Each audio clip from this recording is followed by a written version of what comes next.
Hello everyone, my name's Fred and I would like to tell you the story of how I became paralysed from the waist down. I have been living in a place called Morzine in the French Alps for about 8 years now, and when I was 36 years old, on the 9th of January 2019, 2 years ago exactly, I fell off a cliff while snowboarding and punctured my spinal cord with a big rock and lost the use of my lower limbs, amongst some other secondary complications also. So I'd like to explain to you in this video how that happened, what happened on that day, and give you the sort of long form version of events. So the day started with a phone call from my friend Pete, who I hadn't seen in a while. He'd just arrived in town and he said, do you want to hang out, catch up? I said, Pete, I'd love to. I'm having a dinner party this evening. Would you like to attend? He said, yes. I said, let's go snowboarding. We'll grab some bits from the supermarket and have a catch up. He was like, great. So we met up and it was there was fresh snow on the ground. It was wonderful. The weather was a little bit overcast, but the visibility was pretty decent. Actually, there's another little bit of the story that I want to include just because I feel like it's a little bit relevant. We met this guy on the chairlift. His name was Tom. He was snowboarding with us for a short while. He ended up tumbling in the snow and his beanie came off and his goggles came off. They filled with snow and he couldn't get the inside of his goggles to dry off. They were steaming up and he couldn't see out of them. So he said, I'm gonna head off down to happy hours and try and dry off my goggles. And I said, okay, cool. Nice to meet you. See you later. But before he went, I did make the point of saying because my beanie and my goggles and I have my helmet over the top, like when I do tumble, my goggles never come off my head, so they don't fill up with snow. I don't want to be too preachy, it's your choice. If you don't want to wear a helmet, you don't want to wear a helmet. But the reason I brought that up was because about 25 minutes after I had that conversation with Tom, my helmet saved my life, 100%. I smashed my head on a rock and my helmet was destroyed and my skull wasn't. So the importance of wearing a helmet for me on that day was very significant, and it definitely gave me a second chance at life. So it's taken me a little while to piece together the parts of my memory, but what happened was we decided to go over to Chatel, and I decided to take Pete to an area which I knew, which was a little bit more sort of secret, I guess, that a lot of people don't know about. And I thought I could take him there and be like, check out this little pocket of powder which no one knows about. It'll be really cool. And I've reminisced back on that choice many times since, obviously with regret, because we could have went left or right off the top of that chairlift, and I decided to go right. And of course, I think back quite emotionally and just be like, oh man, why didn't I just go left? Why, because obviously that was the decision that put us in danger. What happened was we ducked under a rope. We went to a ski area that was, I guess, a little bit out of bounds. Pete was following me and everything was going fine, but the weather changed at a very, one of those when the clouds roll in and it just goes from being like low visibility to no visibility, white. The snow is white, the clouds are white, everything is white. There's no point of reference. You can't even tell if you're moving sometimes. I was pumping for speed. I was gradually turning towards this cliff which we were meant to avoid. I had no idea that I'd changed direction. Pete's only point of reference was me, and suddenly I disappeared. I felt this uneasy feeling of falling, when you're on a roller coaster and your belly goes like that. And I pretty sure just ollied straight off the cliff because, I was pumping for speed. And yeah, I fell. The total distance I fell was 20 meters. It was quite a big distance. That's 50 feet. It's a big fall. But I bounced a couple of times on the way down, and one of the times what my memory serves me correctly, there was this big, gnarly looking rock. It reminded me of the asteroid from the film Armageddon. It was really intimidating, you know, and I was just like, as I was turning, I was like, oh God, I'm gonna hit that with my back. And then I was just like, ugh, this like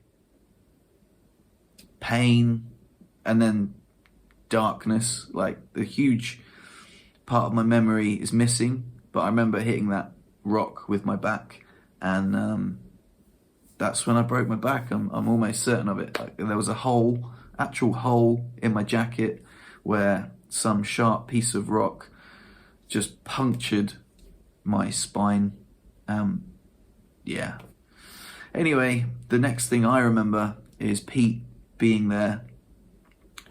Luckily, and he's on the phone to ski patrol, and I wake up and I'm just like, like the pain was the most intense pain I'd ever felt in my life. I was just in such agony. And then Pete said, you know, stay calm, Fred, it's all good. Ski patrol are on their way, don't worry about it. And I was like, Pete, I can't feel my legs, man. I can't move my legs. And I knew then that I was paralyzed, but it was just a horrible feeling, this like sudden realization of being in agony, in utter agony, and not being able to move my legs, and knowing that something has gone really wrong. You know, like, this is one of the worst days of my life. This is horrible. Like, I just knew. And then again, there was a huge part of my memory which isn't there. Perhaps I blacked out again. But the next thing I remember is there was the ski patrollers there, and there was about 6 of them, and apparently I was still on this very, very sketchy bit of cliff which they needed to get me off. And I was pleading with them, I was begging them, please just give me something for the pain, give me something for the pain. And they said, we can't give you anything for the pain because we're not doctors. You're on a really sketchy part of the mountain. We need to get you to a medical professional, but just please stay calm. The only thing you can do really is just breathe deep, stay calm. We know you're in a lot of pain, but you're not out of danger yet. So I was like, okay, again, there's another huge part of my memory missing. But I remember them getting me down. There's one memory I do remember of them getting me down to a place of relative safety. And I remember looking back up, and I could see the cliff, and I just asked them, did I fall off that cliff? And they said, yeah. And I remember thinking, I shouldn't have survived that. Like, I don't know how anyone could have survived falling off that cliff, because like, if you snowboarded off that at full speed, like, how on earth would someone survive that? But, you know, a lot of things happened that day that lined up. For example, Pete didn't follow me off the cliff because something told him, he was like, that's not right, I'm just going to stop. You know, luckily for him, he managed to, like an absolute hero, like unstrap his board, climb down, you know, call ski patrol. Like, the guy's an absolute hero, like absolute legend. He put his own, like, I put him in danger, which I feel terrible about. I feel like if he'd followed me off the cliff, we'd both perished for sure. It could have been so much worse than it was, but it was still really bad. So Pete climbed down like a hero all the time, like on his headphones, talking to ski patrol. There was another stroke of luck that I think one of the ski patrollers had seen us duck under the rope, so they knew where we were. They managed to get there quickly. There were just things that lined up that just seemed to be in favor of me surviving that perilous drop, you know, and it was...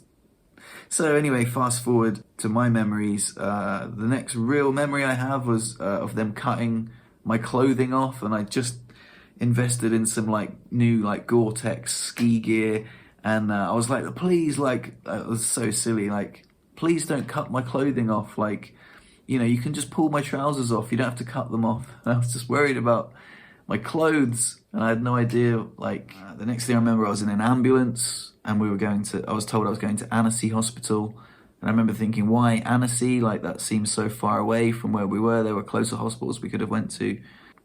And I remember I was in so much pain. They must have upped the dose of, I think it was ketamine they gave me, which ketamine is a sort of tranquilizer that can just, you know, knock you out enough to get you somewhere where you're not damaging yourself by wriggling around when your spine is in pieces. So all my memories after that moment are very hazy, but basically I had like a 7-hour operation on my spine, and Lou, my wonderful wifey Lou, was at the hospital there waiting for me, and her story is equally as traumatizing, if not more. She got this phone call from Pete saying, and she'd never met Pete before, you know, Fred can't feel his legs. He's gone to hospital. He's knocked up pretty badly, and she's like, "Oh, okay."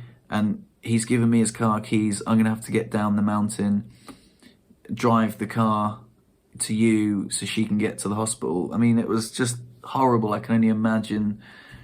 It was actually probably really actually a little bit more traumatizing than what I went through that day, because obviously it was traumatizing for me, but I was tranquilized. I was taken care of. What Lou went through was horrible, absolutely devastating. There's a lot more to that story, but for the sake of keeping this video succinct enough, I'm gonna have to just let you imagine the rest of that story. So anyway, I wake up in the hospital and Lou's there, and you know, I'm my family are there. Like again, like my family came over straight away from England. Mum, my sister, my nephew, my dad, they were there. You know, it was just really hazy, but I remember thinking like, that's crazy. Like, how have they got here so quickly? But obviously days were passing, and I was in this opiate haze. The news got broken to me that I damaged my spinal cord, and I'd had, like, I think they gave me a 3% chance of walking again. I don't know where they come up with that arbitrary number, but like, yeah, you've got a 3% chance that you're going to walk again. So you're saying there's a chance? I wasn't that positive at all. I was devastated. I remember taking the news very badly. You know, snowboarding and mountain biking was my life. You know, my livelihood depended on me using my legs. You know, I was a chef in a busy kitchen. I remember just thinking, my life's over. Like, I can't live my life from a wheelchair. This is ridiculous. Like, I'd rather die, which is a horrible way to think. But I just couldn't imagine, you know, I was really, really devastated. I told everyone to get out of the room. I was really, I didn't take the news very, very well at all. But eventually I came to terms with it. All the morphine they were giving me made it a little bit more easy to accept, because I was in this wonderful cloudy opiate haze that was just like, oh, okay, cool, well, I guess it's not that bad. But it was painful, physically, mentally, emotionally, terrible thing to accept, that your life has changed permanently. You know, it's not like breaking a leg where you're in a cast and, you know, 3 months later the cast comes off, 6 months later you're pretty much fully healed. You know, this is a permanent disability. It's you know, you get told that the diagnosis is dire. You're never going to recover from this. So I was in hospital for quite some time, and I was surrounded by other people that were like pretty broken, just like me. And the reality hit me kind of a little bit slowly of like what life would be like as a paraplegic. I genuinely thought it was just my legs that wouldn't work. I had no idea that it was like everything below the, you know, like bladder, bowel, sexual function, like all these things that would be affected. You know, none of these things were explained to me at the time. I just thought, and I didn't know, you just, being an able-bodied person, you don't really delve into the world of disability and know what a spinal cord injury involves. So I just thought, oh, cool, well, you know, maybe life, well, you know, from a wheelchair won't be too bad. But then, and to be honest, it's not. It's just coming to terms with it was super tough at the time. And yeah, kind of like again, all these things that got revealed like very slowly, but they don't tell you that how you go to the toilet and there's loads of other things that you're never going to be able to do the same again. You know, like using catheters and all sorts of stuff, like bowel programs, and none of that was explained to me. I had to find that all out on my own through the internet and Facebook groups and YouTube videos. So, and coming to terms with those secondary complications was crazy. No one told me about nerve pain or spasticity. When my legs started moving on their own, I was like getting really excited. Oh, my legs are waking up. This is amazing. Like, oh, can you believe it? Like, they're not completely paralyzed. I had no idea that leg spasms would plague me for the next 2 years and be an absolute curse, a gift and a curse, really, in a way, but much more of a hindrance to my lifestyle than anything else. But yeah, it's just so weird to coming to terms with all these unknowns, especially in a country where I wasn't fluent in the native language. My French wasn't that great. It's still not amazing. I live in a town, like a little pocket of France, where there's a lot of English people. A lot of the doctors did speak English. My French has improved a lot, but that was another complication, being explained everything in a foreign language or broken English. So that was another complication that I had to deal with, which was uncomfortable. So pretty soon after, I moved to like a rehab center, which wasn't a spinal cord injury specific rehab center. It was just a generalized rehab center, which in hindsight really wasn't the best place for me to go, but it was the place I ended up. And it was pretty cruisy because, again, I was on a lot of morphine and I had a button that I could push, which a nurse would appear whenever I needed assistance. And I progressed pretty quickly. When I say progressed, I meant like I had a positive attitude. I had a strong upper body and I could move myself around quite quickly. I wasn't regaining any voluntary movement below my injury, which was difficult for me to accept. But apart from that, I was fiercely independent. I really wanted to do things myself. I started, transferring. I did like showering on my own, going to the toilet on my own, progressing quicker than anyone expected me to. And I was getting a lot stronger as well, but I was also in a lot of pain. It was a weird time. I started keeping a vlog on YouTube, which you can check out. All the old vlogs are kind of quite boring because they were very specifically centered on me talking to a group of friends and family that were sort of like my close inner circle. But I was actually thinking about like revisiting the vlogs and just taking like the highlights and reflecting on them with the perspective I've got now, having been 2 years later. I think that could be like a really cool series of videos that I might do after this. It'd be quite fun. Like my 1 year anniversary, I really wanted to make a new memory. So after all the support that Lou had given me, she was really like my rock, like I decided to propose to her and ask her to be my wife. She was there for me. Like what I hadn't gone into was I went from being like really positive to suffering like quite a lot, like coming off the morphine. Well, that's a story of its own. My leg spasms, again, plagued with like horrible spasticity. Just realizing, again, without the comfort of the rehab center, what life would be like was really hard. I went into a deep depression. I was suicidal. I was like writing suicide notes, thinking that I didn't want to live, I wanted to kill myself. I was very close to killing myself, very, very close to killing myself, which I've documented on my YouTube channel. If you want to take a look at those videos, if you want to delve a little bit deeper into my story, feel welcome. I'm not going to go into it in this video. Lou was there for me, throughout the whole experience, like really, really close. So I felt like I was coming out the other side of this darkness, and I wanted to show Lou how much she meant to me. So I made a video about that, which is quite cool. If you want to watch that, I'll put the link in the description. There was all sorts of other crazy things that happened, like with my neighbor being like really mean to me, asking me to remove the ramp that I could get into my apartment, which left me really depressed. That was like one of the lowest moments. But from that lowest moment, I ended up moving to this new apartment with a lovely landlady who just had a lot of wonderful empathy for my situation. It's been a crazy ride, man. It's been a crazy ride. And then this 2 year anniversary, after like asking Lou to marry me, Now it seems the future of our relationship is a bit uncertain, which is a whole nother story, but it's part of the roller coaster that is life. It's just been a crazy, crazy, crazy ride. But, you know, I'm trying to keep this video brief, so I think I'll end it there. But it's crazy. I snowboarded off a cliff. I became a paraplegic. I've learned to live my life from a wheelchair.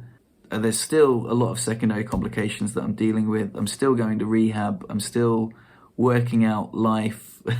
And the journey continues. But this is it. The 2 years after becoming a paraplegic, I'm still alive. I'm still relatively happy. There's been, again, enormous swings in my mental health, but I'm good. I'm alive.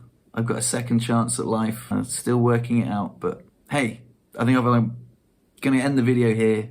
I'm starting to just repeat myself a little bit maybe, but so if you made it to the end of the video, then thank you. It's been a long one. I appreciate it. If you are newly injured and you've just suffered a spinal cord injury, then it sucks. I realize that, it really does. My advice to you would be get some counseling, get some therapy, watch some YouTube videos from other people with spinal cord injuries that can offer you advice. There's loads of resources online. There's some Facebook groups for people with spinal cord injuries that really helpful. And best of luck, really. There's going to be some ups and downs, but it's not the end of the world. It's not the end of the world. There is light at the end of the tunnel, I promise you. I've had some really cool experiences since becoming disabled. I know what you're thinking. You might be like, I don't give a shit about disability. I don't want to know anything about spinal cord injuries. I don't want to be part of the disability community. I felt exactly the same way, but you don't have a choice now, right? You're part of this new club, and it's not all bad, you know. It's really not all bad. There's a lot of cool things. It's a great time to be alive. There's a lot of medical advances that make our lives a lot easier. It could always be worse. Anyway, thanks for watching. Love ya. Peace.